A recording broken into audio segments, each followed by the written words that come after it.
So I played solo for years and years, all through like starting in like middle school and all through high school and stuff like that. I went to college and played in a couple of bands. Upon graduating, I was back into doing some solo stuff and did a show with a friend of mine, a mutual friend of ours, who suggested, hey, let's have cello, and that's how I met Taylor. And I was like, oh my God, we need to be friends forever. Cello is the best instrument ever. I mean, like, I've always loved strings and everything like that, but as soon as we started playing together, it was really obvious what we have to do. Yeah, exactly. And so the sound is absolutely formed around the sound of the cello. Like, that is the critical sound. So it's this classical influence, and then kind of the folk rock sound that comes from the other instrumentation, like the acoustic guitar, and generally the style of songs that we write is really folk rock. But yeah, so that combination comes out as the Ridges.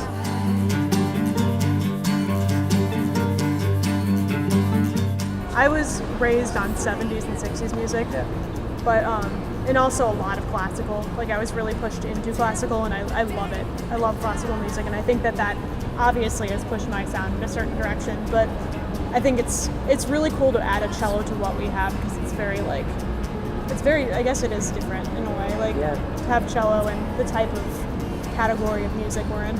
I'm so influenced by particularly like older pop and stuff like that, and your 40s, 50s pop is like a big deal for me. And like I grew up listening to a mixture of like classic rock and roll, so like your Beatles, your Springsteen, things like that, Crosby, Stills, Nash and Young, the Eagles, stuff that my dad wanted me to listen to. And then my mom raised me on like movie musicals of like the 1940s. So it was all like Gershwin and Cole Porter and Irving Berlin and stuff like that. And I think that has a big influence on where our sound comes from. Yeah. Because you listen to old pop songs from those days and they're all backed by orchestras, but they're pop songs. Yeah. You know what I mean? And that's really interesting to me. And I think it's something that doesn't prominently come out in our music, but it's like kind of subversive, like underneath that. Yeah, so the band name The Ridges, we are named after an famously haunted, abandoned insane asylum in Athens, Ohio, that sits up on this big hill overlooking the entire city and the university. It's very ominous, and it's this cool, it's technically a Kirkland-style design, but it looks very Victorian and classical, but it's in the middle of the Appalachian Mountains. And then there's this whole like folklore history to the building. It's like really famously haunted, and a lot of weird things happen there.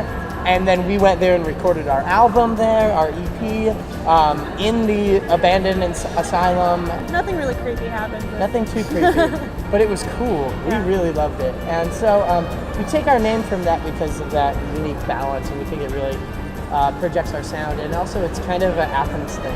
Yeah. Where we're like, people in Athens know what that is. Yeah, it ties us to cool. It ties us to that city in a way that we're really proud of, because we love Athens. It's a wonderful, very special place. Yeah.